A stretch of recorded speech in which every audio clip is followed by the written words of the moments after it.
Hola, buenas noches. Bueno, de parte de la Comisión Directiva de la Asociación Argentina de Medicina Respiratoria, quiero darles la bienvenida a este segundo episodio de los webinars con expertos en nuestra campaña de vacunación 2025.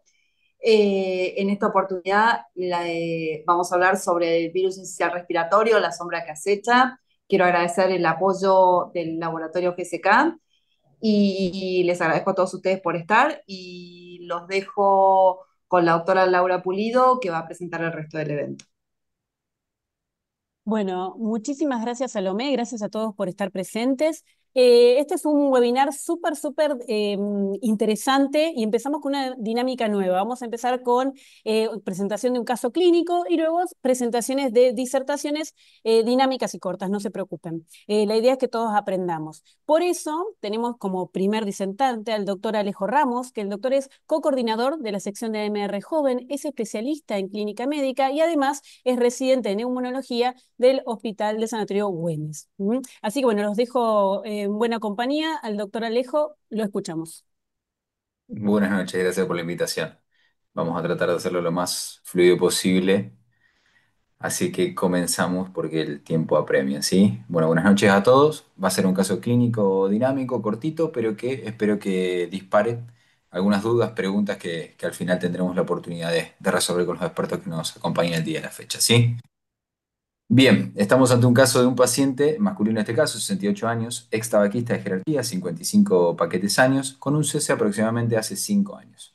En diagnóstico de relevancia tiene un EPOC hace 7 años aproximadamente de que el paciente sabe de dicho diagnóstico, con la clasificación GOL 3E y exacerbado frecuente fue la última exacerbación que sufrió el paciente hace 8 meses aproximadamente. La medicación habitual que utiliza es triple sesión de lama-lava y corticoide de baja dosis, y la vacunación que refiere el paciente L es, mayúscula. influenza hace 30 días aproximadamente y Prevenar 13 en septiembre del 2024. El motivo de consulta al cual lo trae a la emergencia es un cuadro de 72 horas de evolución de disnea progresiva, actualmente MMRC2, tos seca y fiebre constatada en su hogar. Refiere además al interrogatorio dirigido un contacto reciente con su familia que presentaba algunos síntomas de vía aérea superior totalmente banales. Al ingreso a la emergencia está normotenso, en ese momento febril, con una cardíaca de 108 y una respiratoria de 26, sin uso de músculos accesorios, pero sí saturando 88%, con una FIO al 21. Él normalmente, una saturación que se sabe del interrogatorio, el paciente tiene buena educación con respecto a su enfermedad, 95-96% con una FIO al 21. A la auscultación pulmonar, unos raros crepitantes escasos en bases. Se realizó un laboratorio como primer acercamiento al diagnóstico del paciente con un hallazgo positivo de unos glóbulos blancos de 12.800, una fórmula de 7814, ¿sí? Y no mucho más para destacar en este cuadrito, solamente una PCR de 32. Sin otra falla de órgano, lo que tenemos sí es una leve hipercapnia con algo de hipoxemia, ¿sí? Una PO2 por debajo de 60, en 58 en este caso, y una PC2 de 46. Saturando 88%, como dije anteriormente, se le pidió ProBNP, en realidad como cualquier paciente POC con una disnea ragudizada y en este caso sin antecedentes cardiológicos de relevancia, solemos descartar una descompensación de tipo cardiológica. Ionograma, glucemia, patograma y coagulograma totalmente normales, se solicita por la circulación que sabemos viral de hoy en día, un panel respiratorio y se le realiza una imagen, que es la que presentamos acá.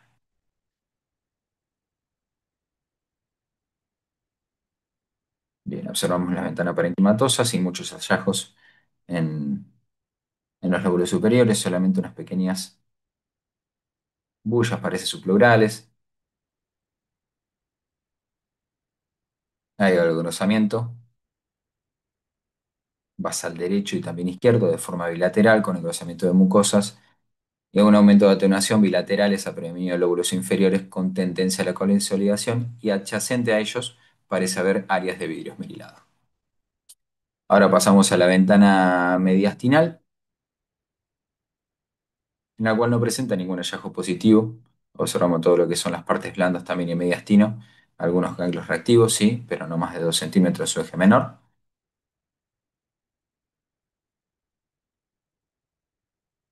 No impresiona ver derrame pleural, solamente la consolidación con áreas en vidrio esmerilado adyacentes.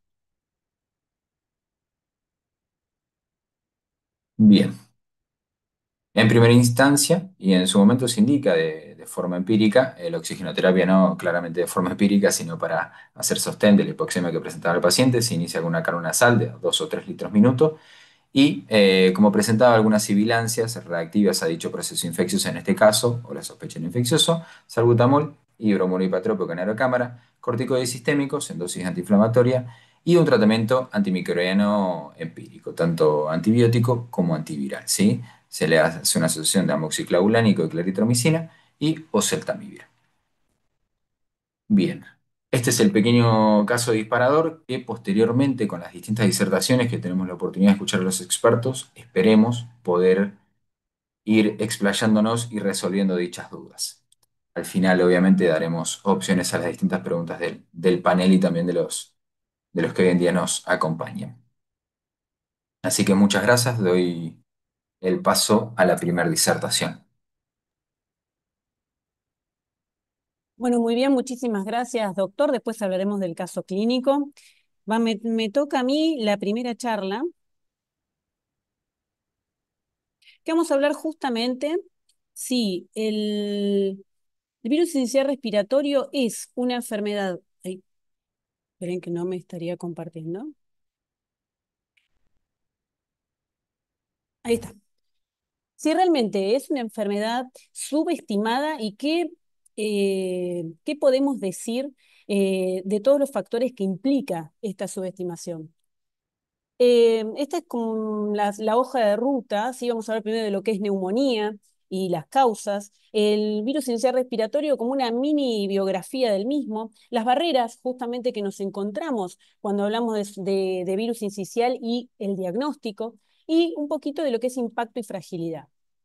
Neumonía, si es una idea o realidad. La verdad que es más realidad que ideas. Es la cuarta causa de muerte según la OMS y es la primera causa infecciosa de muerte. Si nos ponemos a hablar de Argentina, este es un dato del 22, donde habla justamente que una de cada 5 muertes ocurrió por causas respiratorias y más del 52,7% eran neumonía. Cuando hablamos de etiologías en general, siempre ponemos este estudio del New England del 2015, que después se hizo otro, se realizó otro en el 2021, y donde no hubo muchas diferencias en cuanto a estos números, donde se vio que en una recolección de 2.488 pacientes con una mediana de 57 años, un 22% era de etiología viral y un 11% de etiología bacteriana. Cuando hablamos de virus esencial no podemos dejar de hablar del Boletín Epidemiológico Nacional. Ahora van por el 752, este es el 49. No hubo mucho cambio con respecto en las últimas 2 semanas. Perdón, 3 semanas, porque van por la semana 15, vamos por la semana 15, donde vemos justamente en los últimos desde el 2017 hasta el 2025, cómo es esta estacionalidad a nivel viral. Vemos en virus sincicial respiratorio está en color turquesa y en influenza está en rosado y fucsia. Entonces vemos obviamente una clara estacionalidad en diferentes momentos del año, sobre todo a partir de la semana 11, 12, 13, que se extiende hasta la semana 30, 30 y pico. Esto lo vemos bien claro. En el sucesor de los años vemos el silencio epidemiológico entre el 20 y el 21, el alboroto, el posterior después del COVID. El COVID está en negro, que se un alza entre el 20 y 21, y en el 22 en el 23 empieza como a modelarse las anteriores estacionalidades, donde vemos en el 2024, si nos fijamos del año pasado, vemos una clara incidencia del virus sincicial respiratorio e influenza, y acá viéndolo un poquito más chiquito, vemos que en el sincicial respiratorio también comenzó entre la semana 13 y se prolongó el año pasado. Teníamos en la semana 41-43 todavía porcentaje aproximadamente 20% de rescates. Y esto también es de fuente del boletín epidemiológico, donde vemos claramente la afectación de grupos por edad.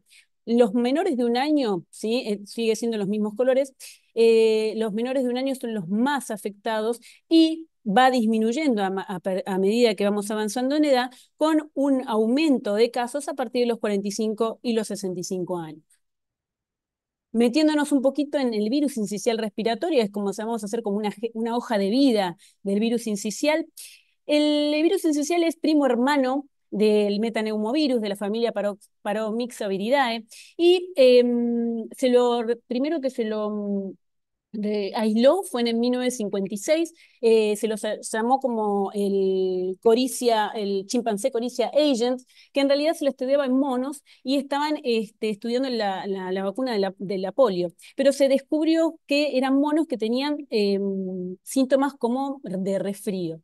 Y la primera vez que se lo aisló en un ser humano, en humanos, fueron en 1957 en bebés, sobre todo menores de 2 años, que tenían signos, infecciones respiratorias agudas y con mucha mortalidad.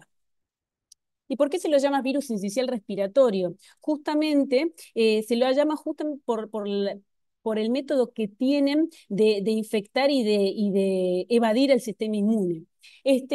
Sabemos que tiene una membrana, el virus tiene una membrana con proteína G y proteína F, una es para el anclaje y otra es para la fusión. Entonces, a través de la proteína G hace la primera función, que es la adhesión en la célula respiratoria. Con la proteína S hace una función entre membranas, entre la membrana del virus y la membrana de la célula respiratoria, y justamente lo que hace es entrar el ADN del virus, el ARN del virus entra en la célula y lo que hace, para no salir al espacio extracelular, fusiona la membrana de la célula respiratoria infectada con otra célula respiratoria no infectada y fusionan esas membranas y forman las células multinucleadas o sincicios. Y esa es una forma de evadir el sistema inmune porque no tiene que salir al medio extracelular. Nuevamente, hay dos tipos de virus sincicial, el subtipo A y el subtipo B, y donde vemos que las diferencias sobre todo radican en la glicoproteína G, en la del anclaje. Las F son bastante similares entre el subtipo A y el subtipo B. Cuando hablamos de incubación y transmisión, cuando hablamos de incubación, el virus está en el cuerpo, se ha multiplicado lo suficiente para mostrar síntomas o no se puede detectar por algunas pruebas. En la incubación más o menos del virus inicial entre 2 a 8 días, que es muy similar al rinovirus o al parainfluenza. Si nos ponemos a ver el influenza, solamente son 2 a 3 días de incubación. Por ende, se ve, y en adultos mayores el virus puede estar por periodos más largos, esta incubación puede ser por periodos más largos. Por eso es tan contagioso. Una persona infectada puede contagiar a otras 3 personas. Por eso hay que tener mucho cuidado en estos contagios, tanto en guarderías como en los cuidadores o en los asilos. El virus es una afectación de todas las edades, ¿sí? Se dice que los niños menores de 2 años, casi todos se habrán infectado antes de los 2 años y se producen a lo largo de la vida distintas reinfecciones, ya que la respuesta inmune frente a esta, la respuesta inmune natural, es incompleta y de corta duración. Entonces se reinfectan durante toda la vida y en aquellos mayores de 60 años tienen un mayor riesgo de enfermedad grave por sincicial respiratorio y aumenta aún más si tienen comorbilidades. Nuevamente, este gráfico me encanta porque realmente muestra esta curva en U, donde se ve en la infancia mayor cantidad de casos con bronquiolitis, neumonía, traqueobronquitis o otitis media, se ameseta a lo largo de la adolescencia y adultez joven, y ya en los adultos mayores tiene enfermedades como es el responsable de neumonía, exacerbaciones de POC, insuficiencias cardíacas, exacerbación de asma, bronquitis y mayor riesgo de infarto de miocardio. En esta diapositiva quiero mostrar que habla que en los niños hay mucha morbimortalidad, pero en los adultos se ve mayor mortalidad. Esto es un metaanálisis de 156 estudios que se hizo en Latinoamérica, Brasil, Colombia, Argentina, junto con cuatro guías clínicas. Predominaron los pacientes hospitalizados, pediátricos y sin factores de riesgo. La mayor prevalencia combinada se observó en menores de 1 año, con prevalencia del subtipo A y del B entre el 50 y el 34%. La letalidad por infección respiratoria por virus sincicial fue del 0,6 en menores de 2 años, 3% entre 0,5 y 23% en adultos mayores de 65 años, que tenían algún factor de riesgo. La verdad que Argentina tiene alta carga de enfermedad en adultos. Siempre cito este estudio de Gómez y de Sintra, donde se evaluó una epidemiología del virus sincicial respiratorio en Latinoamérica, México, Brasil, Argentina y Chile. Y en Argentina se evidenciaron 14.600 hospitalizaciones al año, con 3.500 muertes también anuales. Y si tenemos que compararlo con una enfermedad infecciosa más conocida por nosotros, como es el virus. Este es un estudio de corte observacional y retrospectivo que se realizó desde enero del 2011 a junio del 2015, donde se evalúa los resultados en pacientes mayores de 60 años hospitalizados con sincicial y con gripe, donde se vio todo más probable con virus sincicial respiratorio en la estancia mayor hospitalaria, ingreso a unidades de cuidados intensivos, exacerbación de POC, exacerbación de asma y hasta muerte en un plazo de un año. En este estudio quiero mostrar también, comparando con otros virus que nosotros ya conocemos, como es el COVID, influenza nuevamente y el sincicial, el uso de oxígeno suplementario. Si nos ponemos a ver, siempre estamos viendo en los no vacunados para ser más homogéneos. En cuanto a muerte, son bastante similares. En el uso de ventilación mecánica invasiva, también un poco del sincicial. Y sobre todo también el uso de cánula de alto flujo o ventilación no invasiva, claramente hay un aumento de casos en cuanto al sincicial respiratorio. Hablando de barreras, cuando hablamos de un subdiagnóstico, hablamos del que no lo piensa, no lo diagnostica, ¿sí? Y si es algo, muchos lo que piensan es si es leve, ¿para qué tratarlo? Y aún más, ¿para qué protegerse? Que es lo que hablamos de la famosa vaccine hesitancy, que es la duda en cuanto al uso de vacunas, si realmente lo necesitamos o no. Cuando hablamos de su diagnóstico en virus sincicial respiratorio, hay muchas causas y muchos datos claves. Primero, por un lado, que los síntomas iniciales no, generalmente no merecen una atención médica, y aparte que es muy difícil de diferenciar entre otras virosis o gripes comunes. Hay una bastante disminución en cuanto a la alerta de la severidad por virus sincicial respiratorio. En Londres se hizo una encuesta donde por qué no testeaban contra sincicial respiratorio varios médicos, y un 61% decía porque no había tratamientos específicos para sincicial. Entonces, ¿para qué lo voy a detectar si no voy a tener un tratamiento específico? Y un 57% no lo consideraban como un patógeno relevante. Además, también algunos test diagnósticos tienen poca sensibilidad y aparte a veces tenemos poco acceso.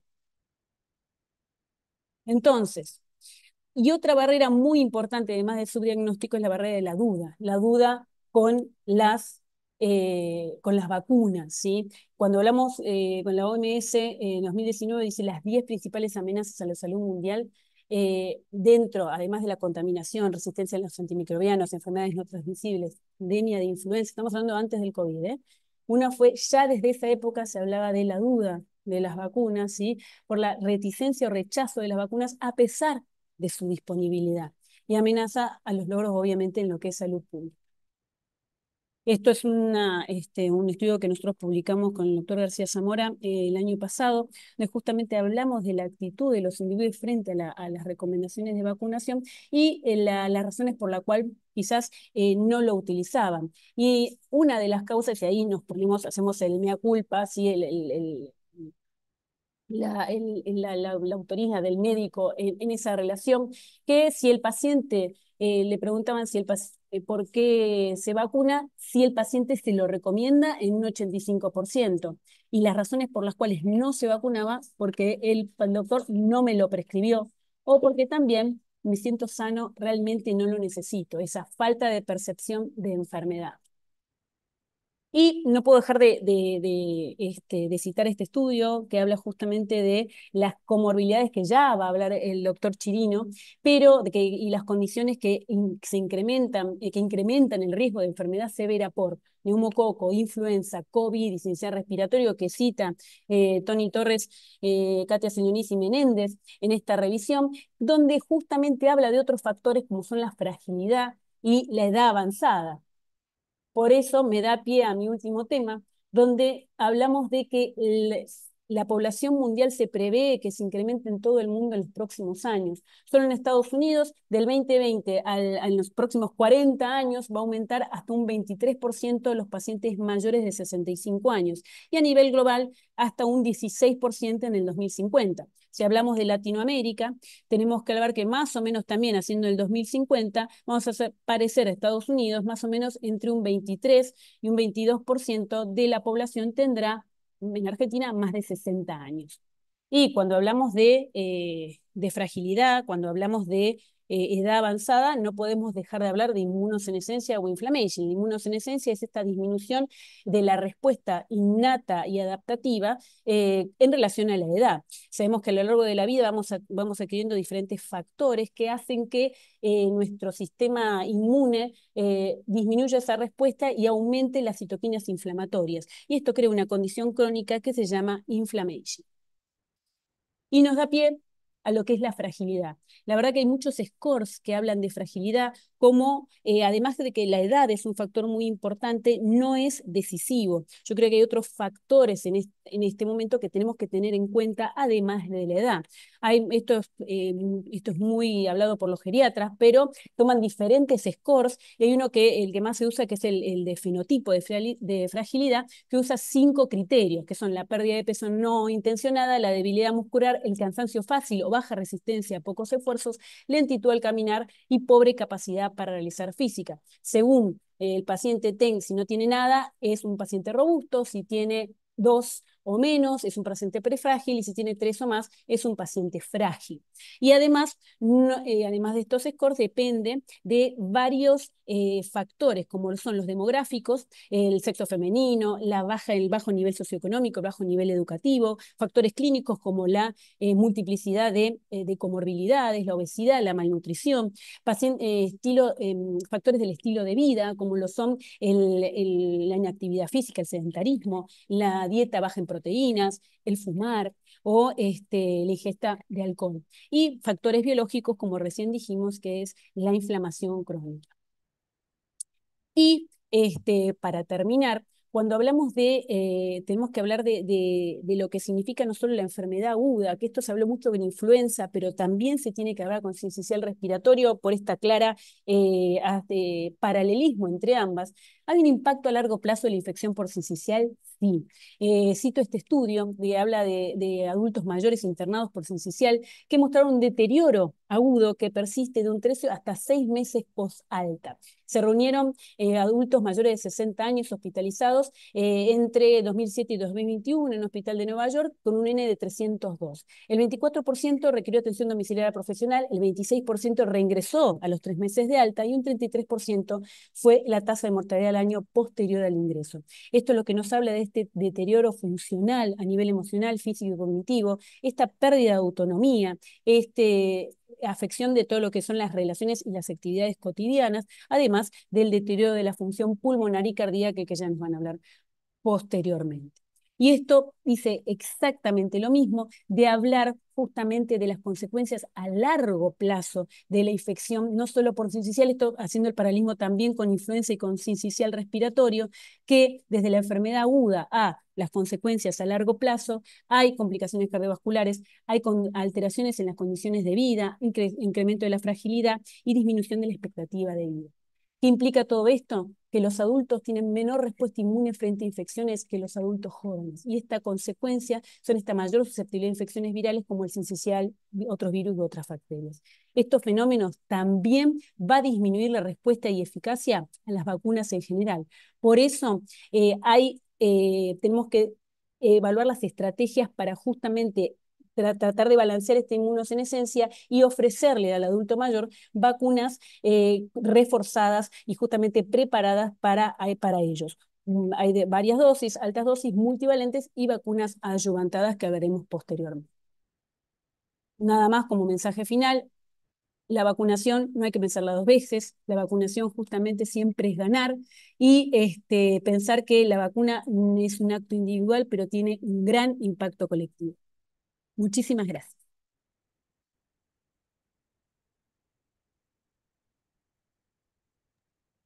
Bueno, excelente, excelente, Laura. Le vamos a dar paso al doctor Carlos Luna, que va a presentar la próxima charla. Doc, cuando quiera.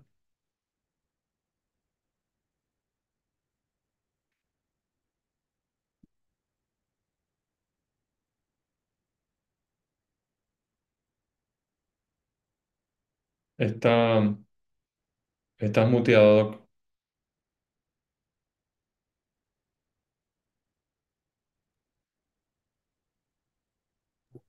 Hola, bueno, ahora sí me escuchan. Hola, hola, hola. Ahí se escucha Sí, Perfecto, lo ahí. perfecto. escuchamos. Sí, sí. Bueno, muchas gracias. Bueno, voy a hablar sobre el tema virus sincicial respiratorio, un nuevo paradigma. La primera cuestión es, ¿qué es esto del nuevo paradigma? Bueno, me avanza esto. Bueno, el conflicto de intereses recibió honorarios como trabajo como chairman de uno de los ensayos clínicos internacionales de virus sincicial respiratorio y también recibió honorarios por TGSK por una disertación en actividad en asma bronquial. Nuevo paradigma. Paradigma, ¿qué significa? Un cambio fundamental en la forma que una comunidad entiende y percibe el mundo, sus problemas, las posibles soluciones. Es una transformación profunda que implica la adopción de nuevas ideas, modelos y valores. Esta enfermedad ha sido famosa sobre todo a partir de lo que ocurre con los niños, sobre todo los niños de pocos meses de edad, con la bronquiolitis, ¿eh? Aquí vemos a la derecha un bronquiolo inflamado y a la izquierda un bronquiolo normal. El virus sincicial respiratorio se describió primero, como dijo bien la doctora hace un ratito, como una coriza de chimpancé y se asoció pocos tiempos después, un año más tarde, con la bronquiolitis infantil. Hay dos grupos genéticos principales, el A y el B, que cocirculan o varían, digamos, entre un año y otro en la preferencia, digamos, de uno de estos. Ah, a ver, ¿qué pasa ahora? Que no circula. Ahí estamos. El virus sincicial respiratorio como patógeno y su vacuna, ¿son novedad en los adultos? Bueno, no, esto no es así. Nosotros tuvimos la oportunidad de realizar un trabajo. Se ve en mi presentación, ¿verdad? Ahí, Yo ahí no se, la estoy se viendo. salió de compartir. Salí de compartir, perdón. Sí, tenés que volver a compartir. A ver. Mil perdones. A ver. Ahí Ahí estamos. está. Sí. Perdón. Bueno, hablando de entonces si esta esto es una novedad del virus sincicial respiratorio. Esto no es así, se ha puesto de moda así gracias a tener sobre todo disponibilidad de una vacuna y algún tratamiento. Pero nosotros en el año 2000 publicamos junto con algunos de los colegas que están acá, Alejandro Videla, eh, un trabajo sobre etiología y epidemiología de la neumonía aquí en la comunidad en el Hospital de Clínicas.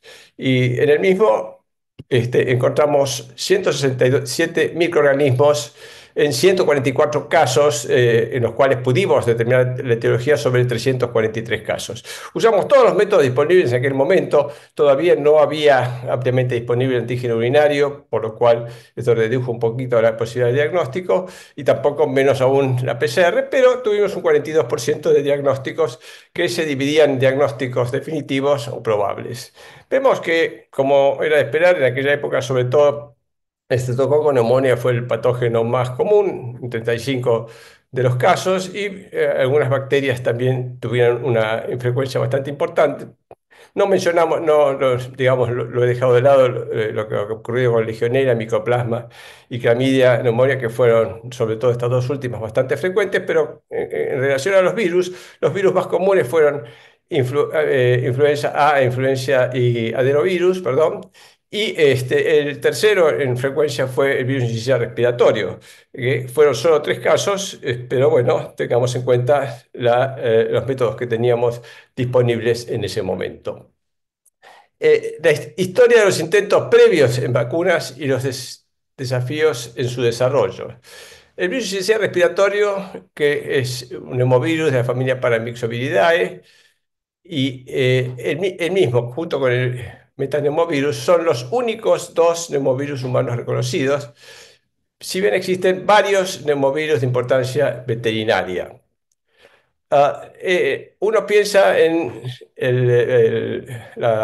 este virus y piensa en la bronquiolitis en los niños, y por ahí piensa en la vacuna en los niños. Los niños no pueden ser vacunados a la corta edad porque son capaces de generar una respuesta inmune a la vacuna, pero sí hay otras formas de transferirla a través de la madre embarazada antes del nacimiento, que es una de las formas de aplicación.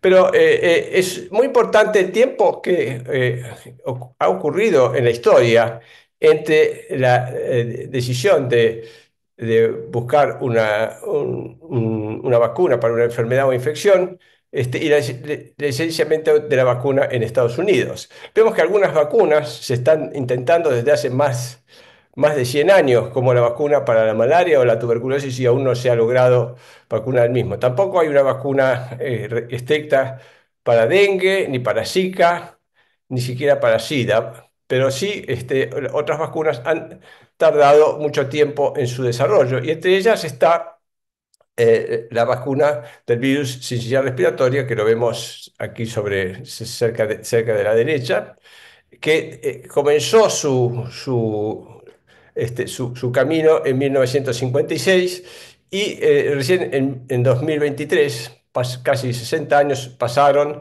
se pudo tener la vacuna que se tiene en la actualidad. Ah, 67 años, más de 60 años. La pregunta: ¿por qué tardó tanto hacerse la realidad la vacuna para una vacuna eficiente para el virus sincicial respiratorio? Bueno, como dije, en 1966, entonces, ya 10 años después de haberse determinado que este era el patógeno de infecciones respiratorias en niños pequeños, en adultos mayores, etcétera, se buscó conseguir hacer una vacuna, y hubo una publicación entonces muy importante en el American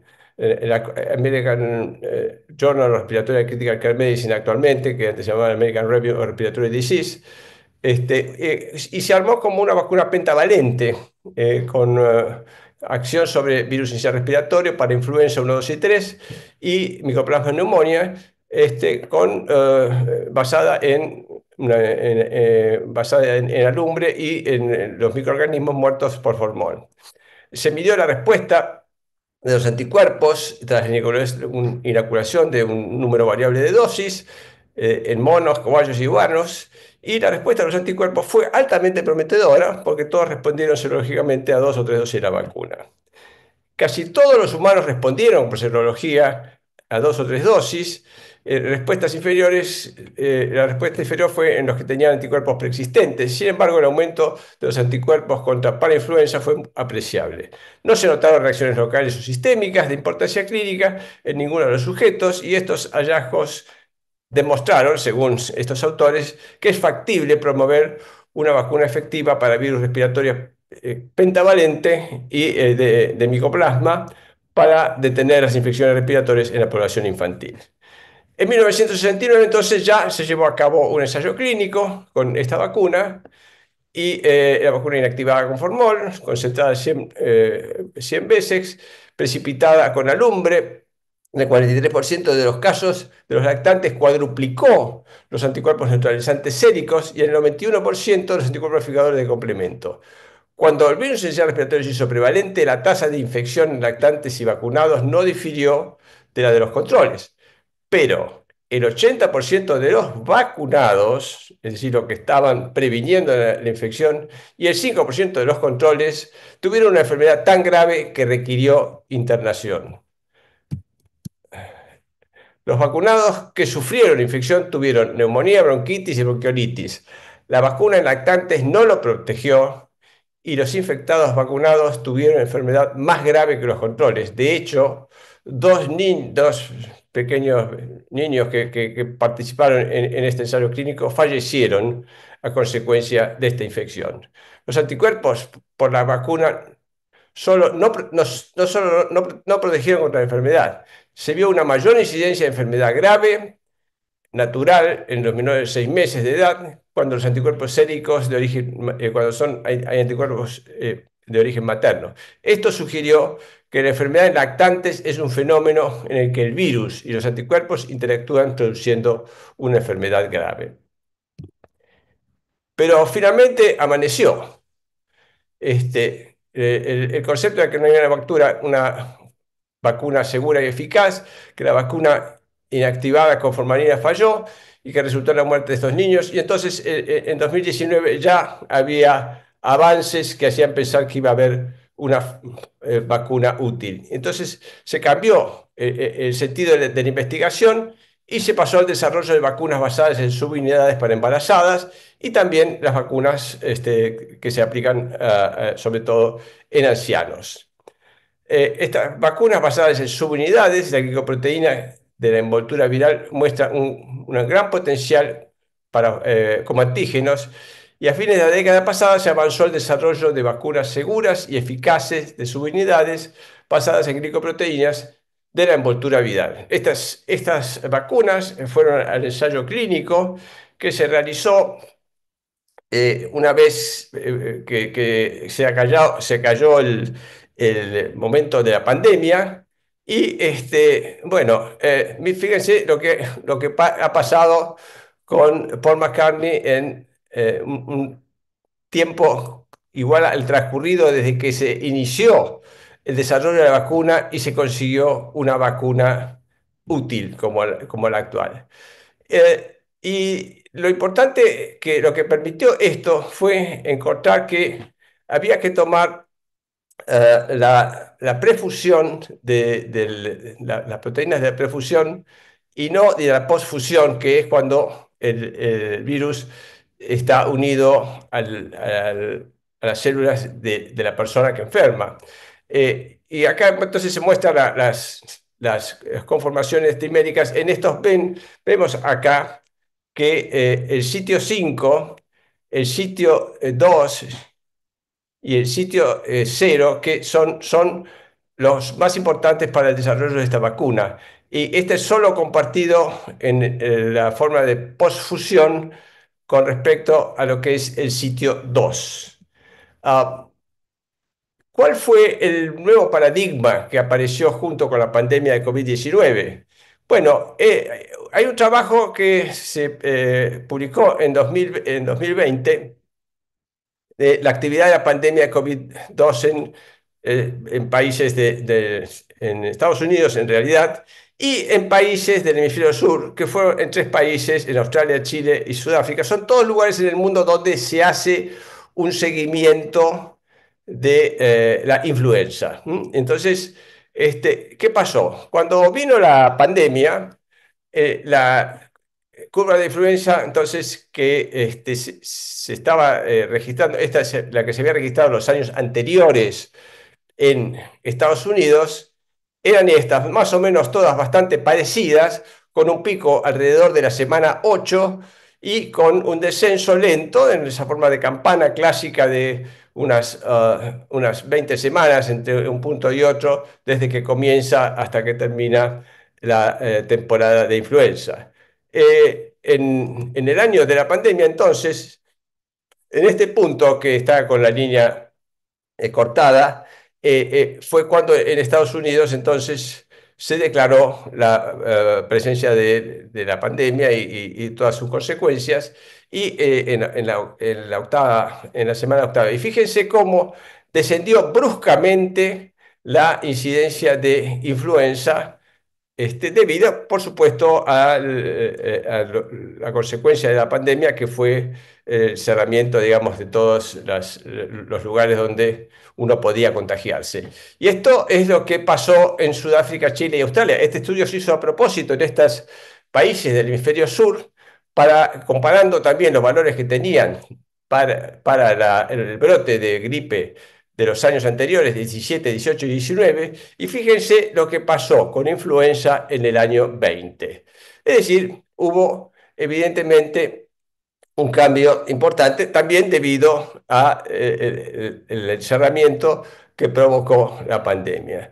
Y esto justamente, en relación a esto, hay un trabajo de la influenza y insuficiencia respiratoria durante COVID-19 que efectivamente muestra lo mismo que hemos mencionado recién, con influenza y virus insuficiencia respiratorio. En Oceanía disminuyó influenza y la bronquiolitis, y en el invierno europeo mostró el mismo problema, o la misma, digamos, el mismo fenómeno, y la virosis respiratoria, con respecto a las virosis respiratorias en general, como mencionamos también con respecto a la gripe. En este trabajo se ve claramente a la izquierda cómo fue el brote de virus sincicial respiratorio en los años 2019, 2018-2019 y 2019-2020. Vemos claramente los brotes en estas semanas que acá en Argentina, claro, es verano, pero en el hemisferio norte es invierno. Y sin embargo, el brote de virus sincicial respiratorio ocurrió en el 2021, fuera de esa temporada. Es decir, un cambio verdadero del paradigma. Y esto es otra diapositiva que muestra un hecho similar. Acá vemos qué pasó en 2017 al 2020 y cómo cambió el paradigma también para los años 2021, 22 y 22, 23, 2021, 21, 22 y 22, 23, en presencia de eso. Es decir, que lo que era algo clásico y que debía ser así cambió a partir de la pandemia. Ah, con respecto a la eficacia y seguridad de una de las vacunas que están disponibles en mayores en 2 temporadas, se incluyó a casi 25.000 participantes, y se vio que un estudio en el cual se los sometió a una primera dosis. Yo- Esto lo voy a mostrar después en otra figura, pero en una primera dosis de 6.227 se vacunaron y 6.242 se revacunaron, y placebo recibieron 12.498. La medida de seguimiento de eficacia fue 17,8 meses, y bueno, esto lo vamos a ver mejor en la próxima diapositiva. Fíjense ustedes, lo que se observó en estos casos es que lo importante es que la revacunación no aumentó la inmunidad que había generado la primera dosis, con lo cual la consecuencia de este estudio, que es un estudio consecuencia de los estudios iniciales de la vacuna del virus sincicial respiratorio, no es necesaria una revacunación al segundo año. Eran 24.067 pacientes vacunados inicialmente, perdón, que participaron en el estudio inicialmente. Un grupo recibió la vacuna y otro grupo recibió el placebo. Y una vez que transcurrido la temporada, entonces a los 12.470 que están arriba, que habían recibido la vacuna, a la mitad se le dio placebo y a la otra mitad se le volvió a dar la vacuna. Y el comportamiento en ambos casos fue que la eficacia de la vacuna demostró que para infección de tracto respiratorio inferior la eficacia fue de 67,2%, y con infección severa fue la eficacia del 78,8%. Y cuando aquellos que se vacunaron por segunda vez no mejoró con relación a aquellos que se habían vacunado una sola vez, que ambos, digamos, fueron comparados en cuanto a su eficacia y su eficacia en infección grave. Es decir, terminando, influenza y neumonía eran la primera causa de muerte hace 120 años. Su mortalidad era 100, por 100.000 habitantes, era la número uno, y se redujo 10 veces en este momento. Influenza, SARS, MERS y SARS-CoV-2 produjeron alarma mundial en los últimos 20 años. COVID-19 fue la primera causa de muerte en varios países desarrollados en el 2020. Los virus respiratorios son capaces de producir más neumonías que las bacterias y no tienen prácticamente tratamiento. y de por sí configuran un nuevo paradigma que amenaza a la salud mundial. El neumonólogo tiene un rol clave en la indicación de la vacuna. Nunca dejes que una buena crisis sea desperdiciada. Esta es una frase de Winston Churchill y mucho de lo que presenté en esta presentación tiene que ver con esta frase. Muchas gracias por su atención. Bueno, excelente, Doc. Ahí voy a tomar algunas de las cosas que mencionaste en tu charla. Bueno, ahora me toca exponer a mí. Ahora tendrías que dejar de compartir, Ah, Doc. sí, perdón. A ver ahora, perdón, le vamos a compartir la pantalla y vamos a iniciar la presentación. Bueno, yo voy a hablar un poco del impacto del virus sincitial respiratorio en los pacientes con enfermedades crónicas. Em, para esta charla no tengo conflictos de interés, pero sí he recibido pagos por parte de GSK para hacer algunas charlas en algún momento. Em, yo quiero retrotraernos a nuestro paciente, porque no tenemos que olvidarnos de que estamos ante esta situación clínica. Este hombre de 68 años que tiene un EPOC bastante avanzado, exacerbador, que ha sido tabaquista y que consulta por un cuadro de infección del tracto respiratorio inferior, aparentemente. Estaba vacunado y tiene algunos signos de gravedad en su presentación clínica, como por ejemplo es la hipoxemia, que puede ser un típico paciente que hemos visto nosotros tantas veces. Volviendo a esto, lo que sí podemos decir, y esto lo hemos investigado de varias fuentes, es que por el FEP1 bajo y las exacerbaciones previas, este hombre ya tenía más riesgo de exacerbar, es decir, que estamos viendo una consecuencia de otras cosas anteriores, ¿no? Que tiene 50% de chances de haber comenzado con un resfrío previo en los 20 días. No sabemos por qué. Mucha gente se resfría, pero las personas que tienen EPOC, por ejemplo, o enfermedades crónicas, al resfriarse tienen más riesgo que los que no tienen EPOC en desarrollar infecciones del tracto respiratorio inferior. Por lo primero y por la presentación clínica tiene altas chances de requerir internación.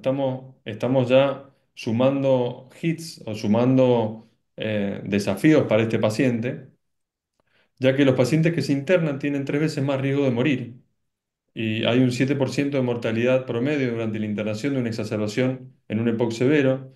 Y algo que siempre venimos estudiando desde hace un tiempo, que lo seguimos mencionando ahora, tienen el hecho de tener que internarse por una exacerbación eh, y por tener esta infección pulmonar baja, tiene una posibilidad de morir dentro de los próximos 5 años de un 50%. Sabemos que las infecciones respiratorias bajas causan un problema a largo plazo, más allá del episodio agudo. Eso lo hemos visto en neumonía en general, lo hemos visto en gripe, lo vemos en sincitial respiratorio también. Y bueno, dentro de estas causas de exacerbación que puede tener nuestro paciente, también tomado en múltiples fuentes, vemos que las infecciones son la causa principal de exacerbación de la EPOC y dentro de las infecciones los virus respiratorios se llevan la delantera. Y es que estamos en la presencia, estamos en un mundo viral. Eso es un poco lo que mencionaba el doctor Luna sobre el cambio de paradigma, lo que venimos viendo, lo hemos vivido en la pandemia, lo venimos observando desde hace varios años. Los virus respiratorios son la principal causa de neumonía en adultos, como mencionamos, y también de exacerbaciones de EPOC y asma. En este mundo viral, ya también mencionamos, lo mencionaba Laura Pulido en su charla, mostrando esta misma diapositiva. Los virus son la principal causa de neumonía y el virus sincitial respiratorio está dentro de los primeros 5 patógenos como causantes de neumonía. Y también lo vemos en las etiologías de la exacerbación del EPOC, como tiene nuestro paciente. Acá ustedes pueden ver. No hablamos, nosotros hablamos de los 4 jinetes del apocalipsis, que son la gripe, el sincitial respiratorio, el neumococo y el COVID-19, pero también tenemos uno que se nos está escapando y que es el rinovirus y que es responsable de muchísimos de las exacerbaciones e internaciones de nuestros pacientes. Pero también casi a la par está la influenza y el virus sincitial respiratorio del que estamos hablando hoy día. Eh, yo les voy a mostrar un par de trabajos para ver un poco, me gusta lo que pueden hacer en algunos países donde tienen información centralizada muy valiosa. Entonces lo traigo justamente por eso, lo voy a comentar con ustedes. Este es un estudio retrospectivo tomando el 100% de los pacientes atendidos en el sistema de Estados Unidos, Medicare y Medicaid, entre el 2007 y el 2019. O sea que estamos hablando de una población enorme de pacientes.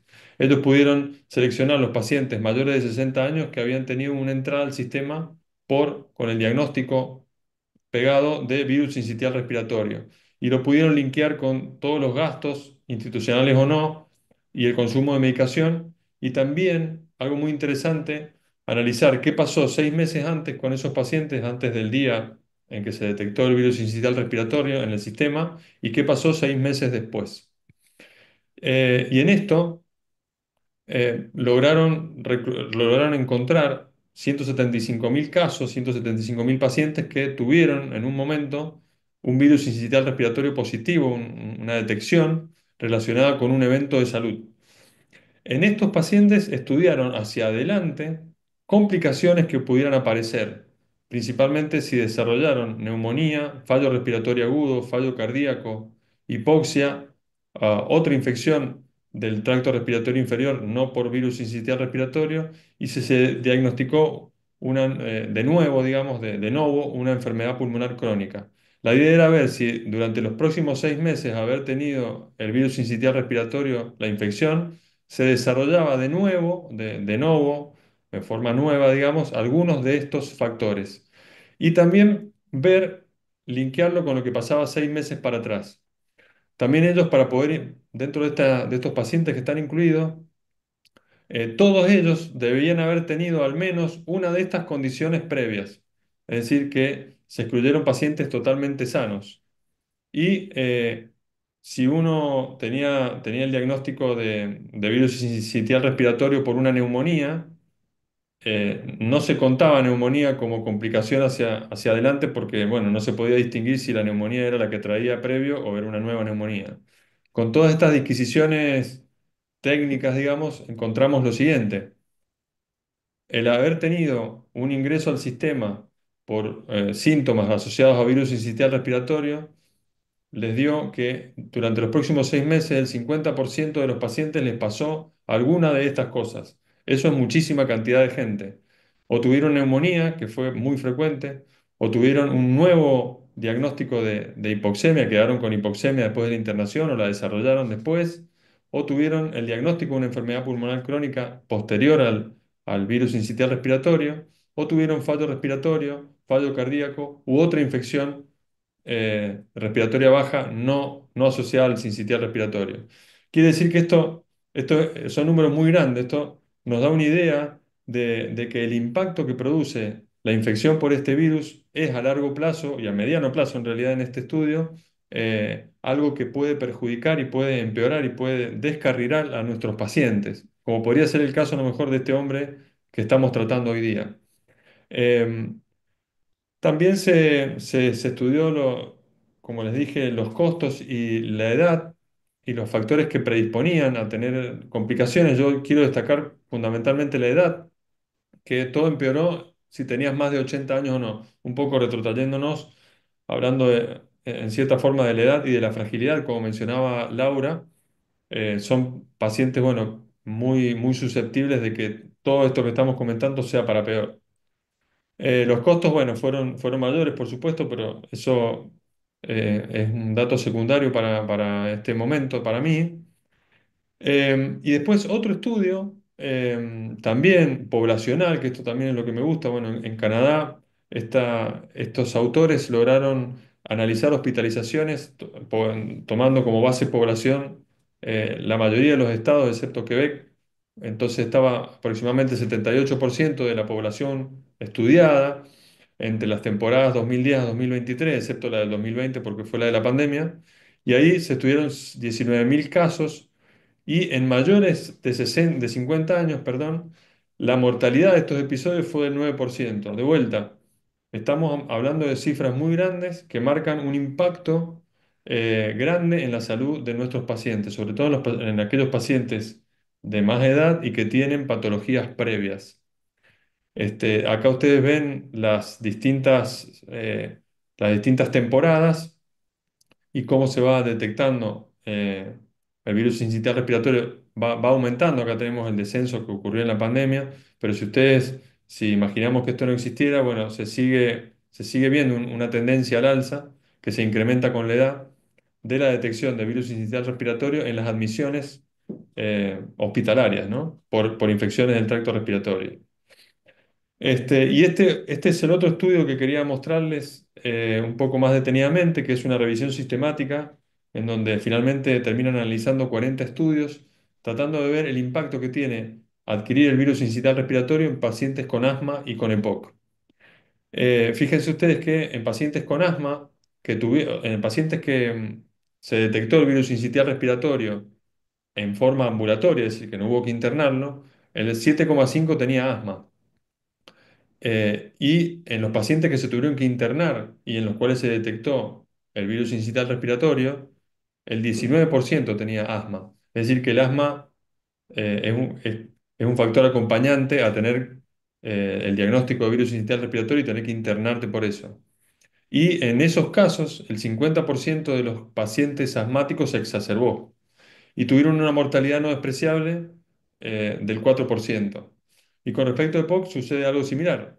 De los pacientes en los cuales se detectó el virus sincitial respiratorio en ambulatorio, el 10% tenía EPOC. Y de los pacientes en los que se detectó el virus sincitial respiratorio en internación, el 30% tenía EPOC. Acá hay un error. La exacerbación, los pacientes que tenían EPOC, el 70% de ellos se exacerbó y tuvo una mortalidad del 15%. Estamos hablando de impacto realmente duro. Y con respecto a otras cuestiones que también hemos conocido en los últimos tiempos, el impacto cardiovascular. Este otro estudio también hoy estoy con el tema de los estudios poblacionales. Lo que pasa que lo que me gusta de esto es que podemos salir a lo mejor del bias que puede producir un ensayo clínico o una muestra pequeña. Acá en este estudio que tomó de base un programa de vigilancia que tiene el CDC en Estados Unidos, que se llama AIRSVNet, en el cual vigilan los hallazgos de virus sincitial respiratorio en toda su comunidad. Esto es en 58 ciudades de USA, aproximadamente el 8% de la población. Y bueno, ellos encontraron 6.200 en este periodo, ¿no? 2014-2023, 6.200 pacientes internados por virus incital respiratorio mayores de 50 años. Y en estos pacientes encontraron eventos cardíacos en el 22%. Quiere decir que, de vuelta como se mencionaba anteriormente, tener infección, ya lo sabemos por neumococo, lo sabemos por gripe y también por virus incital respiratorio, predispone de alguna manera a sufrir eventos cardiovasculares agudos en la internación y también en el tiempo subsiguiente y probablemente bastante alejado. Por supuesto que detrás de esto hay el mecanismo inflamatorio que producen estas infecciones, ¿no? Fíjense ustedes que de los pacientes que tuvieron eventos cardíacos agudos, el 8% no tenía antecedentes previos de tener problemas cardiovasculares. Así que estos también son datos del impacto que puede producir esta infección. Para ir concluyendo, las infecciones del tracto respiratorio inferior son un evento mayor. Tenemos que darle mucha importancia a esto. Causan progresión de la enfermedad, declinación de la función pulmonar en EPOC, por ejemplo, aumento de las exacerbaciones en asmáticos, aumentan el riesgo de sufrir eventos cardiovasculares, de empeorar la enfermedad. Bueno, las otras cosas las hemos mencionado. Quiere decir que tenemos que tener en cuenta que así como muchas veces los cardiólogos en cardiología se está muy atento a los eventos, la infección del tracto respiratorio inferior en un paciente de más de 50, 60 años y que tiene enfermedades crónicas es un evento mayor. Ahora, volviendo a nuestro paciente, ¿qué podemos hacer por él? Ya algo mencionó el doctor Luna de que Sí, lamentablemente contra los virus respiratorios, que es este nuevo paradigma de las infecciones respiratorias, no tenemos mucho tratamiento, ¿no? No tenemos un tratamiento directo como podemos dar antibióticos contra el neumococo. Pero bueno, en este paciente lo vamos a internar seguramente, ya discutiremos enseguida si darle antibióticos, seguramente que sí, corticoides, broncodilatadores, bueno, y distintas medidas que lo vamos a hacer para ayudarlo, pero también nos tendríamos que preguntar qué pudimos haber hecho por este paciente. Y ahí yo quiero enganchar con todo lo que necesitamos pensar en este caso. Primero que nada, bueno, la prevención de la enfermedad, la cesación del hábito tabáquico, insistencia en no iniciar los consumos, que eso es algo que nunca podemos dejar de hablar, detección precoz del EPOC, tratamiento adecuado. Este paciente estaba con un buen tratamiento. Y por supuesto, la vacunación adecuada. Hoy estamos hablando de vacunas, estamos insistiendo en esto, y creo bueno, si bien no tenemos tratamiento para muchos de los virus, para casi ninguno de los virus que nos traen problemas, sí estamos teniendo ahora más posibilidad de vacunarlo. Entonces creo que esto es algo que no debemos desperdiciar esta oportunidad que la investigación científica ha contribuido. Concluyendo, el virus incidental respiratorio es un patógeno mayor dentro del grupo de estos cuatro jinetes del apocalipsis que mencionamos. En pacientes con enfermedades crónicas empeora el curso de la enfermedad, aumenta los riesgos de eventos adversos, reduce la sobrevida y la vacunación es una medida efectiva de prevención. Vamos a tener tiempo para preguntas. Acá les dejo un QR donde hay alguna bibliografía recomendada por si ustedes quieren eh, leerla. Y si no, me pueden escribir a mi correo electrónico y yo les paso bibliografía que puede resultarles interesante. Bueno, muchísimas gracias.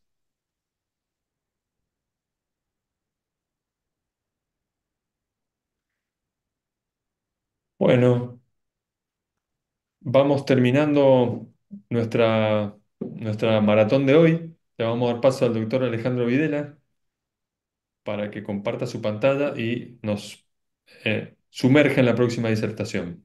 Bueno, antes que nada, una vez más, gracias por la invitación. Creo que se ve bien la pantalla, ¿no? Bueno, la verdad es que a mí me divirtió mucho el hecho de que todas estas presentaciones que estamos haciendo y todos estos webinars que estamos haciendo tienen de fondo el tema Star Wars, como alguien que ha visto en el año 77, con 10 años, vi la película en el cine. La verdad, 78, perdón, porque en San Juan se estrenaba más tarde que 4 meses más tarde que en Buenos Aires. La verdad es que desenterré este afiche donde los droides, Artudito y Citripio, invitan a la gente a vacunarse. Me parece que también está bueno que esta campaña tenga todavía este estilo. En los minutos que tengo por delante vamos a revisar información sobre tasas de vacunación en adultos. Vamos a hablar de las barreras y las actitudes adversas a la vacunación que podemos encontrar en nuestros pacientes e identificar facilitadores y estrategias de implementación en la práctica cotidiana. Siguiendo con lo de Star Wars, estos son mis conflictos de interés potenciales y quiero aprovechar para agradecer tanto la generosidad de varias personas como Sebastián García de los Zamora, Laura Pulido, María Eugenia Panucio, Laura Jorge, Fernando Burgos y Vanessa Castellano, que me facilitaron o diapositivas o ideas o cosas o maneras de decir las cosas, ¿no? Entonces vamos a empezar en la primera parte de esta presentación a hablar un poco de cómo están las tasas de vacunación de adultos en Argentina, juntando la información que tenemos a mano y preguntando un poquito esto que dijo Alejandro, cerró su presentación preguntando, ¿por qué el paciente del relato que escuchamos terminó internado? Terminó internado, pues, entre otros motivos probables, porque a lo mejor alguien no le dijo que se vacunara. En estos números que prepararon el doctor García Zamora y también participó Laura, en un registro multicéntrico de Argentina, donde tenían más de 2.000 pacientes, que los cuales el 97% de estos pacientes tienen indicación de ser vacunados, mientras que el 96% habían recibido la vacunación contra COVID, el 51% estaba vacunado contra influenza, el 49% contra el neumococo y el 39% contra ambos. El 74% de estos pacientes habían tenido una consulta previa y los sospechosos siempre fueron cardiólogos en un 60% y en un 40% clínicos. Es decir, no hay médicos, muchos médicos, y nosotros nos incluimos en esto también, que omitimos la indicación de la vacunación. ¿Cuán importante o cuán grave es esto? Hay maneras no por desgracia, es una cosa muy difícil de medir. Una de las maneras de medirlo ha sido mirando los resultados de las encuestas poblacionales de Argentina. En el año 2023 se presentaron los resultados de la Encuesta Nacional de Nutrición y Salud, que es una encuesta de base poblacional, para que se hagan una idea parecida a la Encuesta Nacional de Factores de Riesgo, en donde se vio que en una muestra bastante grande, donde había 7.300 adultos y 1.100 personas mayores de 65 años, las personas mayores de 65 años tenían el 45%, 54% tenían la vacunación antigripal y el 40% la vacunación contra el neumococo. Es decir, que era una tasa de vacunación bastante insuficiente. Y esto es lo más parecido a una determinación de base poblacional. El motivo más frecuente de vacunarse o de dejar de vacunarse era o la recomendación del especialista o la falta de la recomendación del especialista. Algo parecido, esto lo mide también la doctora Pulido, la doctora Gabriela Mata, que las dos son conocidas mías. Gabriela fue compañera mía de maestría, en una encuesta online de más de 3.800 casos, también personas mayores de 60 años, 61% mujeres. La tasa de vacunación, otra vez, 37% para la antigripal, 24% para la neumocóxica, 17% para ambos. Mucho más probable que la persona vacunada sea una persona mayor. La Claro. persona mayor viene con el carnet en la mano, con el DNI, pidiendo por favor que la vacunen, y a veces las personas más jóvenes es más difícil que estén abiertos, pero sí los van a estar abiertos a vacunarse si tienen patología comórbida, como puede ser un diabético que lo tiene incorporado. En cambio, al revés, los fumadores son grupos que habitualmente no se vacunan, sea porque los médicos no se los indicamos, porque los pacientes se rehúsan, mientras que los que tienen enfermedad cardiovascular declarada o dislipemia tiene mayor posibilidad de haber recibido una vacunación. En Argentina uno mira los números globales de cantidad de dosis aplicadas de vacuna antigripal hasta el año pasado y parece que la cosa fuera subiendo, 2.200.000 de vacunas indicadas en el año 2024. Pero si uno compara esto con el porcentaje estimable de personas mayores de 65 años a las cuales la vacunación llegó, nos encontramos que el 40% de la gente que teóricamente tendría que haber recibido la vacuna en realidad la recibió. O sea que estamos muy por detrás de lo que deberíamos estar. Menos de la mitad de la gente, y esto ya hablando de los mayores de 65, que son los que nos piden a pedir, por favor, que nos vacunemos. Y estoy hablando de la vacuna antigripal, que es la vacuna que habitualmente tracciona de todas las demás vacunas, justamente es lo que no se recibe. Para que nos sintamos menos tristes, esto se publicó esta semana en el Journal de la revista Chest, y estos son números de un estudio poblacional en el sur de Minnesota, en donde sobre 45.000 personas vieron que el 60% estaba vacunado contra COVID, le tenemos miedo al COVID, mientras que para el neumococo un 43% y para influenza 40%, que era el porcentaje histórico de los últimos 11 años. Es decir, acá no puse el porcentaje histórico. E igual, también igual que en nuestro país, grandes diferencias con respecto a situación socioeconómica. Los grupos más vulnerables, los grupos más pobres, los grupos más alejados de los centros urbanos, son los que menos vacunación tienen, los más vacunados, con más poder adquisitivo, con más educación, y acá sí, curiosamente, el estatus de fumador no pareció influenciar la tasa de vacunación. ¿Cuáles son las barreras que se pueden parar en el camino de que una persona se vacune? Bueno, para los adultos, la concientización baja, que lleva a la baja demanda, el acceso fragmentado, cuando una persona tiene que ir a vacunarse en un lugar, después en otro, después en otro, cuando no te hay un sistema unificado de información, cuando la cobertura es incompleta, lo que estamos viendo nosotros con el virus sincicial respiratorio esta noche, cuando mientras que el antigripal está cubierta en un 100% a través de la mayoría de los proveedores, la vacuna sincicial respiratorio no lo está, y eso nos crea una barrera. La reticencia vacunal, que la mencionó Laura y la que voy a hablar un poquito yo ahora, la desinformación y a veces, en lugares como nuestro país, la falta de una estructura fuerte para la vacunación de adultos. Curiosamente, en Latinoamérica, a pesar de los problemas de estructura y los problemas de recursos, las principales barreras identificadas, esto es una revisión sistemática de la literatura, son creencias individuales y colectivas. No es tanto que no se pueda llegar a la vacuna, es que la persona no se pone en movimiento y al revés, es justamente le crea un problema cuando el grupo al que pertenece, social, económico, religioso, o bien sus propias creencias personales se interponen en el camino de la vacunación.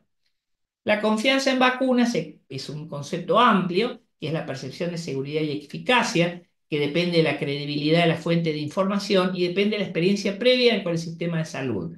Afortunadamente o no, para nosotros, la principal determinante y constructor de la confianza en vacunas es la información dada por el médico. Afortunadamente para todo también, la gran mayoría de las personas aceptan a vacunarse, un 20 a 30% puede expresar una reticencia o vacilación, pero el rechazo es una cosa infrecuente. En nuestro país, en una encuesta que hizo la doctora Ángela Gentil y la doctora Vanessa Castellano, se midieron en un porcentaje de unas 600 madres, descubrieron que, oh sorpresa, la mayor reticencia vacunal aparecía en las personas con mayor nivel educacional.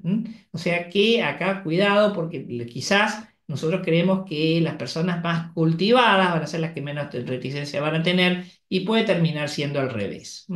Argentina, afortunadamente, en un índice internacional de confianza en vacunas, liderado por la antropóloga Hedy Larson, es uno de los países que mejores números tienen. Pero si uno mira los números de las mediciones de la Fundación Bungeborn, puede ver una caída porcentual de un 9% en el índice de vacunas después de la pandemia. En general, esto pasó a expensas de dudas sobre la efectividad, más que dudas sobre la seguridad, y hay un índice de acceso que en general es un poco más bajo para los mayores de 65 años. Es decir, a pesar de que son los que más van a buscar la vacuna, los que más interés tienen en recibirla, sin embargo, son los que notan una mayor dificultad para poder vacunarse. Y el índice de confianza de ese subgrupo de los mayores de 65 años es el grupo más comprometido, el grupo que más va perdiendo confianza con el paso del tiempo. Hoy me pasó en el consultorio, paciente de 74 años que me dice, este año no me quiero vacunar, este año tengo miedo, otros años no lo tenía, pero tengo este año miedo. Bueno, ¿qué vamos a hacer para promover o sea, que la gente se vacune? Salir con un camioncito disfrazado, que la gente se confunda y no sepa si es un camioncito de helados o de vacunas, o disfrazarnos de conejo de Pascua, que fue lo que entendió la inteligencia artificial cuando le dije que me graficara el concepto de facilitar la vacunación. Bueno, a ver, primero somos el conejo de Pascua, la gente nos escucha cuando esto también está medido en Latinoamérica. La aceptación de las recomendaciones del personal de salud es muy alta. También impulsa a la vacunación, el beneficio percibido de vacunarse y las experiencias positivas y de las personas cercanas a la persona que se tiene que vacunar.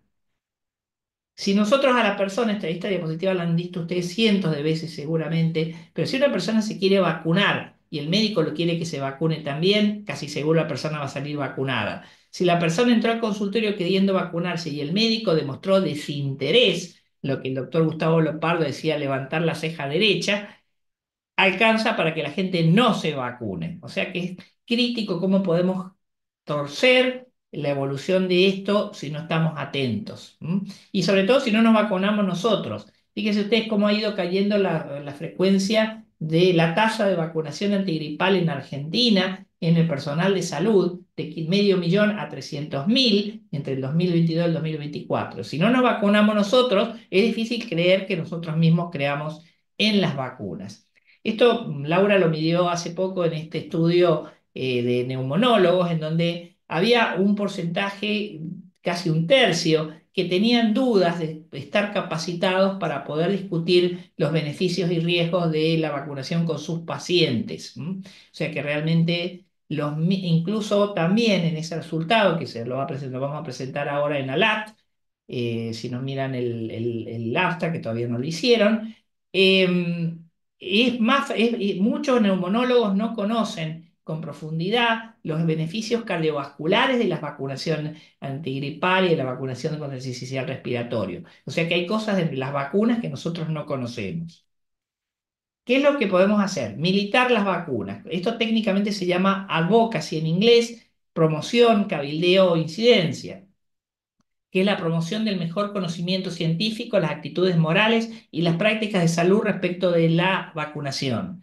Es la respuesta ante la caída de la confianza, que es un fenómeno global, y sabemos que la confianza y los factores que influyen en las vacunaciones tienen una gran variación individual, que tiene que ver con estos factores estructurales, con el alfabetismo, con la perfección de la percepción de enfermedad grave. El diabético se va de cabeza a vacunarse, a lo mejor el fumador no, y factores prácticos que ya los hablábamos, como la disponibilidad de las vacunas, la conveniencia y la presencia de incentivos. Lo bueno de todo esto es que una persona, un personal de salud, se puede entrenar en transmitir actitudes positivas, confianza y credibilidad. Estas son de cosas que después tenemos un trabajo con la doctora Katia Sillons en revisión sobre este tema, que cuando lo esté publicado se los vamos a compartir. Hay un esquema que se llama Aspire, que parte de la asunción de que la gente se quiere vacunar. Es igual que lo que hacemos cuando hablamos a la gente de que deje de fumar. Nosotros cuando la gente hablamos de que deje de fumar, el 70% de la gente sabemos que quiere dejar de fumar y le hablamos a la gente para que deje de fumar. Más del 80% de la gente se quiere vacunar, entonces hablamos de entrada, lo cual ayuda a normalizar la actitud provacunadora. También ahí tendremos que compartir hechos importantes, datos duros sobre la vacunación, presentar una recomendación fuerte, contar historias, tener historias de los pacientes, contarles cosas a los pacientes, iniciar la discusión, abrir la conversación que genera la preocupación en los efectos adversos, compartir fuentes creíbles de información. Ahora la inteligencia artificial se ha convertido en una buena fuente con buena calidad de información para compartir a la gente. Pregúntele a ChatGPT, le va a decir algo que está bien. Saber responder a las preguntas, enfatizar y compartir las preocupaciones. Ese esquema, los pediatras lo conocen de hace mucho y lo llaman el modelo presuntivo, porque uno parte de la base que la persona se quiere vacunar o que la vacunación va a ocurrir.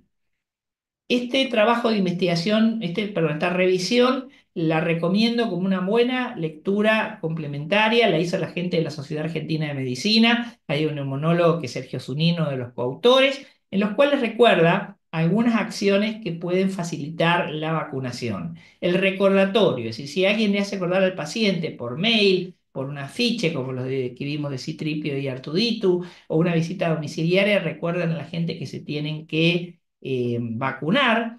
En los referentes, es decir, cuando hay referentes, muchas veces un educador de salud es un referente de una comunidad pequeña. Eso lo vi muchas veces en los viajes que hice en Argentina, entrenando gente para hacer tratamientos para dejar de fumar, como personas de las comunidades, educadores de salud, maestros, concejales. Son personas que pueden ayudar a movilizar a la gente en una comunidad, identificar a la población que puede beneficiarse y hacerle los mensajes a su medida, vacunar en cada momento. La coadministración es una medida muy buena para ayudar a vacunarse, que reciban múltiples vacunas al mismo tiempo, vacunar donde está la persona, que no se tenga que ir de la institución, vacunar en la primera visita, utilizar esquemas simplificados y en algún grupo, por desgracia que en nuestro medio no lo podemos hacer, incentivos económicos. Entonces, ¿qué se puede hacer? Mensaje directo. ¿Cuándo se vacunó? La típica pregunta con la COVID. 4 vacunas, 5 vacunas contra COVID. No, lo importante es cuándo te diste la última. Habló con algún médico. Buscar los recursos informativos. Entregar calendario, que es lo que estamos haciendo ahora con el carnet de vacunación de la asociación. Registrar el estado de vacunación. Ahora les voy a mostrar lo que estamos haciendo en Austral. Lugares de vacunación, tener a mano los datos de los vacunatorios, aprovechar, por ejemplo, la internación como una oportunidad antes que el paciente se vaya de alta, de que se vaya vacunado. En Austral, justamente, en nuestro sistema de historia clínica, disponemos de un panelcito en donde nosotros podemos cargar la fecha de aplicación de la vacuna y en el futuro probablemente interfacearlo con el Novivac. Y ahí vieron cómo cambió el color. O sea, cuando le cargamos a un paciente específico una vacuna, perdón, ahí ahora cambió de color y podemos ver que la vacuna aparece como aplicada. Esto es un tipo de recordatorio, no es que tengamos que tener esto, un cartón puede ser igual de útil que esto. Entonces, no diferir la vacunación por síntomas respiratorios. Hay una recomendación Choosing Wisely australiana que recuerda que la mayoría de la gente que tiene asma y EPOC va a estar con síntomas respiratorios siempre. Entonces, si no tiene fiebre, vacunalos. No lo delegues, no pasa nada. Lo podés vacunar igual y no pasa nada. No lo delegues en otro médico. Ponerle la orden escrita aun cuando el paciente tenga la indicación por calendario nacional, porque eso refuerza que es una indicación médica y no una obligación legal. Coadministrar, aunque el paciente parezca un toro de lidia que le han clavado 4 banderillas, igual lo podemos vacunar contra el neumococo, la gripe, el zóster, la necesidad respiratoria y el COVID y todos se las podemos dar juntas y cuanto mucho tendrá dolor un solo día en vez de 5. Y no solamente sembrar el pánico, descubrir y aprovechar la relevancia individual, el impacto de la protección cardiovascular, que lo hablamos antes, el proteger contra envejecimiento e inmunosenescencia, como entender, transmitir el tema del gimnasio inmunológico, de que la vacuna es el sparring contra el cual se entrena nuestro sistema inmune. La protección de terceras personas. Hay muchos abuelos que están más dispuestos a vacunarse para poder cuidar al nieto y no contagiarse del nieto y tener mayor utilidad social. Y, que un tema que lo tocó Laura en su copresentación, el proteger contra la demencia y la pérdida de capacidad funcional, que tenemos buena evidencia con varias vacunas. Para terminar, las vacunas en Argentina no estamos usándolas de manera óptima. Uno de los principales determinantes es la falta de indicación, que es lo primero que tenemos que trabajar. La confianza en vacunas afortunadamente todavía es elevada, pero hay que sostenerla y aumentarla. Y hay modelos de comunicación y estrategias prácticas que nos permiten abordar la conversación y mejorar la adherencia. Así que todo el mundo recuerda al Papa Francisco en estos días. El Papa insistía en que el tiempo es superior al espacio. Con la vacuna de COVID pasa mucho eso, que lo importante es el tiempo que nos dimos la última vacuna y no todas las dosis que nos dimos. Pero también creo que para la conversación necesitamos tiempo para hablar. No subestimemos a los pacientes y validemos todo lo validable que tengamos de los pacientes. Dicho esto, le agradezco mucho la oportunidad para charlar de esto y mis cuentas de Twitter es perdón, de X es AJCCB67, que me vivo peleando por el tema de vacunas, así que están invitados a participar de la conversación. Muchas gracias. Bueno, Excelente, doctor. excelente. Bueno, dale, Alejo. Bien, primero que nada, muchas gracias a los expertos que participaron del webinar y les robo solamente un minutito a aquellos asistentes que por suerte nos acompañaron hasta el final. Les voy a compartir un QR que nos sirve mucho a nosotros como retroalimentación, a ver qué les pareció el webinar, las charlas y las distintas disertaciones. Son solamente 3 preguntas, les lleva un minutito. En caso de que estén con el celular, también está el link en el chat. Si pueden clicarlo, les aseguro que no les va a llevar más de un minuto. Si quieren, esperamos dicho minuto y posteriormente damos paso y lugar a las dudas que pueden ir escribiéndolas también por chat, a ver a ver si podemos aprovechar a los expertos presentes y si queda alguna duda con alguna disertación en particular. Les agradezco desde ya.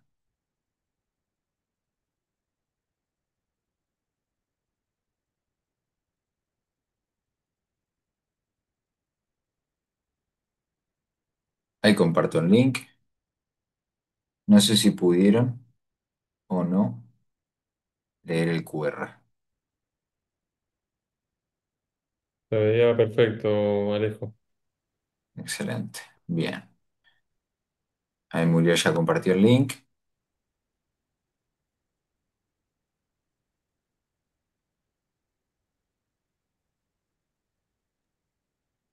Buenísimo. Bien. Como para romper un poquito el hielo en base a las preguntas que nos habíamos hecho también. ¿Qué rol juega? Un poco ya lo fueron contestando también en las distintas disertaciones, el contacto con los niños, el contexto epidemiológico que estamos viviendo hoy en día, específicamente en Argentina.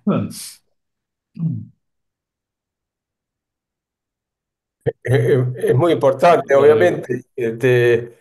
Así tenemos la inmunidad incluso de rebaño, que tiene que ver también con el compacto de los niños, en ese caso positivo. No, eso pasó cuando apareció la vacuna, la 7 valente neumocócica, que Se descubrió por casualidad que los ancianos, los abuelos, se inmunizaban contra los serotipos presentes en la vacuna, así que para ese lado también sirve. Bien, bien, muy importante. Acá me pasan uno por WhatsApp en privado. En base al caso clínico, el tratamiento empírico, antibiótico, antiviral, cuándo decidirlo, cuándo sumamos un puntito hacia lo viral, hacia lo bacteriano, si las características de imagen a ustedes le hace sumar en el pretest de agregar o no un antiviral.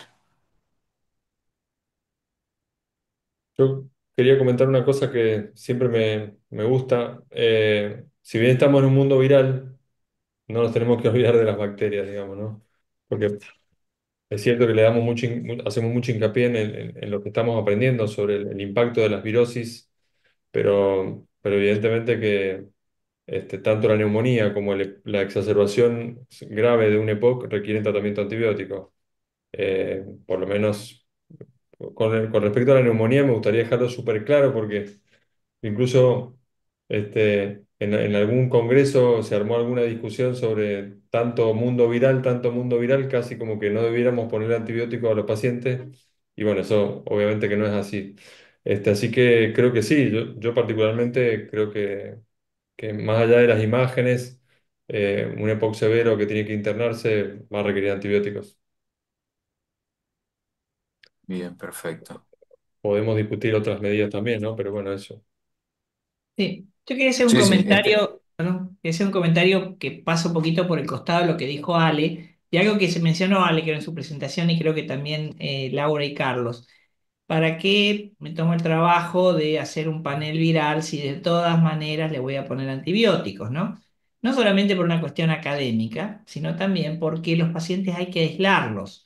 Cuando los pacientes están con un cuadro viral agudo, una influenza o sincicial respiratorio, hay mucho riesgo no solamente que contagien a otros pacientes en el área, si no los pudimos aislar o no los aislamos, sino que también el contagien al personal de salud. Entonces es muy importante que eso esté constatado y por eso creo que es muy importante que tenemos que poner todo el esfuerzo para diagnosticar estos casos cuando tenemos dudas, ¿no? bien. ¿Y qué confianza le darían a un panel viral negativo para suspender en todo caso el antiviral? A ver.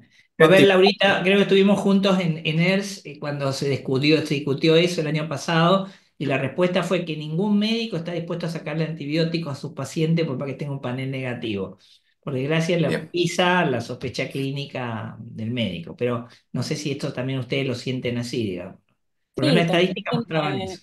tiene que ver también todo las comorbilidades que tenga el paciente, ¿sí? Como este paciente, un tabaquista activo o un EPOC severo, no, la verdad que dejar de cubrir frente a neumococo, frente a hemófilus es difícil, por la frecuencia y por los factores de riesgo innatos que tiene el paciente en sí. Pero un panel viral negativo, en realidad no hay un antiviral en particular para el sincicial, por ejemplo. no, Y sabemos que los Celta, después de las 48 horas, la verdad que la eficacia baja.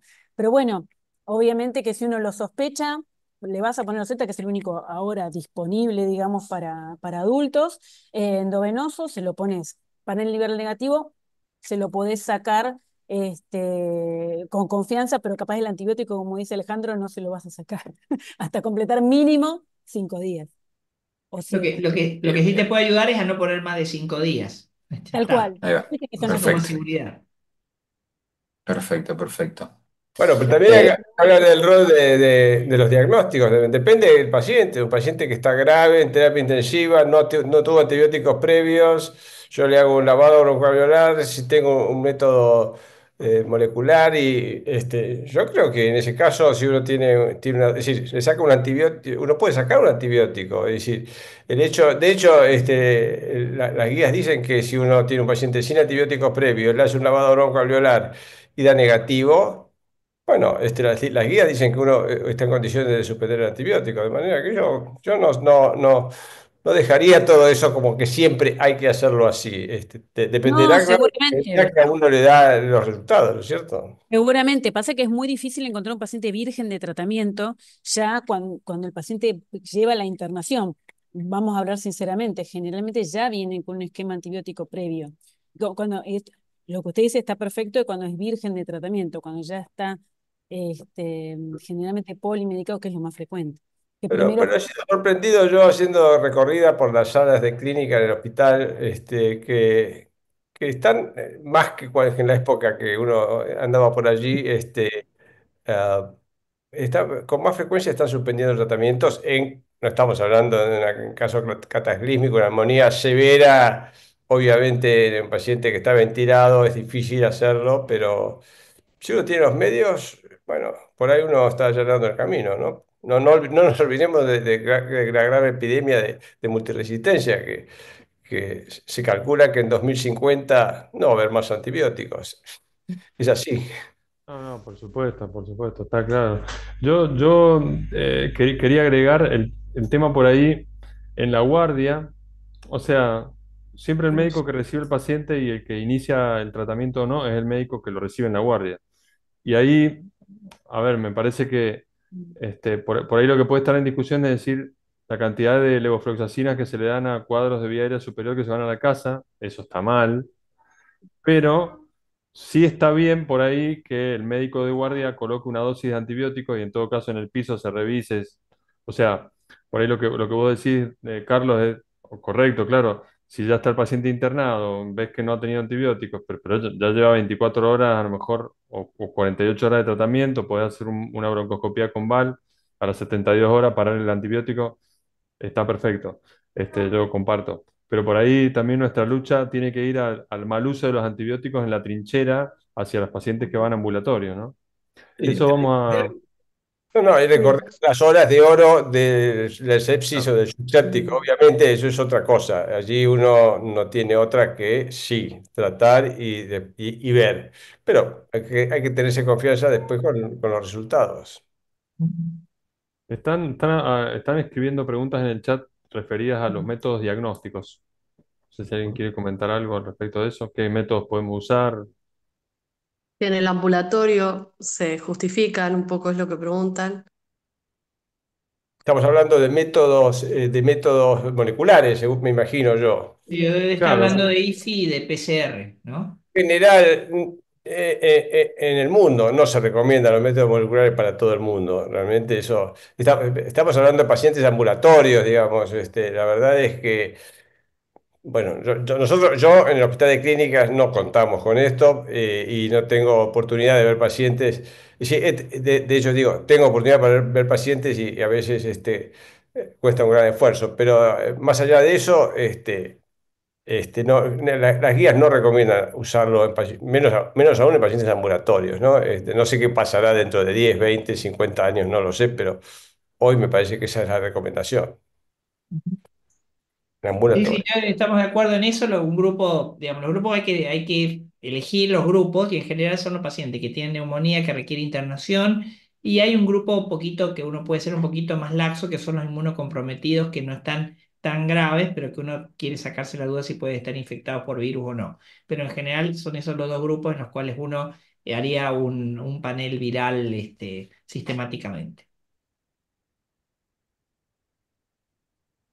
Bien, en el chat también hacen referencia a un caso en el que el paciente tenga un FilmArray positivo para un virus y no tiene bacterias. Entiendo, negativo, cultivo negativo.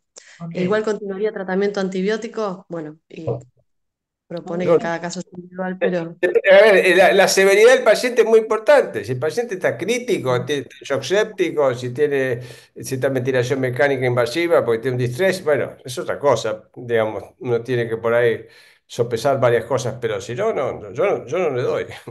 Si no, ¿para qué se lo hice? claro. Bueno, no sé y si... había otra pregunta. ¿Alguna otra sobre la De Lucía cobertura. comentario? Pellegrini de la cobertura. La cobertura, viste que va a depender también de la vacuna. Sabemos que hay dos vacunas actualmente en la Argentina, de la ayudantad y la bivalente.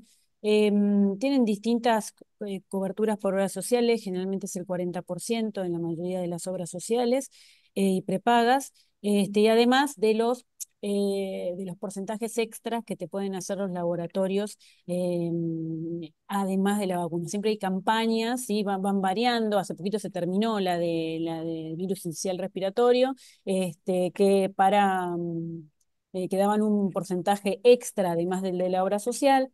Y van haciendo como diferentes campañas, uno tiene que estar atento con el visitador para esto. Pero si no, siempre es un porcentaje del 40% por lo que yo tengo entendido. No sé si alguno tiene otra información. Sí, sí, las prepagas en este momento todavía no está en el calendario. Si bien es No, una vacuna que está aprobada, no es una vacuna que esté en el calendario obligatorio. Entonces, por consiguiente, tienen una cobertura parcial, como bien lo exacto. mencionaron. Solamente está en el calendario para aquellas en forma estacional a las embarazadas entre la semana Ahí 32 sí. y 36 para la cobertura, como ya dijeron, en niños hasta los 6 meses de edad. Ok. Una cosa que yo omití mencionar, me hiciste acordar, Laura, es que por lo Mm. menos si bien el sistema respiratorio y la gripe tienen un fuerte patrón estacional, el COVID no lo tiene, por poner un ejemplo. Y como lo mostraste vos también es medio heterogéneo el patrón de estacionalidad del sistema respiratorio, con lo cual, si bien uno tiene que apuntar a vacunar antes de la temporada de gripe, de la temporada invernal, uno puede estirarse tranquilamente durante la temporada invernal y seguir vacunando porque el virus sigue circulando. Y en el concreto del sistema respiratorio, acuérdense que la cobertura es por 3 años, con lo cual hasta donde sabemos. Entonces también uno puede vacunar ahora y está ganando para temporadas posteriores invernales, ¿no? Sí, eso que vos mencionabas me parece buenísimo el recordar eso, no desaprovechar oportunidad de vacunar, Ujú, que un exactamente. poco resume un poco lo que vos comentabas en tu charla, ¿no? En general, la vacuna que rompe es la antigripal. Eso es lo que todo el mundo viene a pedir. Entonces, lo que hay que es explicarle un poco a la gente es, mira, la antigripal está buenísima contra influenza, la neumonía en realidad es contra el neumococo, y si usted se quiere proteger contra la neumonía y contra la infección respiratoria, en realidad son 5 vacunas. Así que, nada, cuáles son y painarlas, ¿no?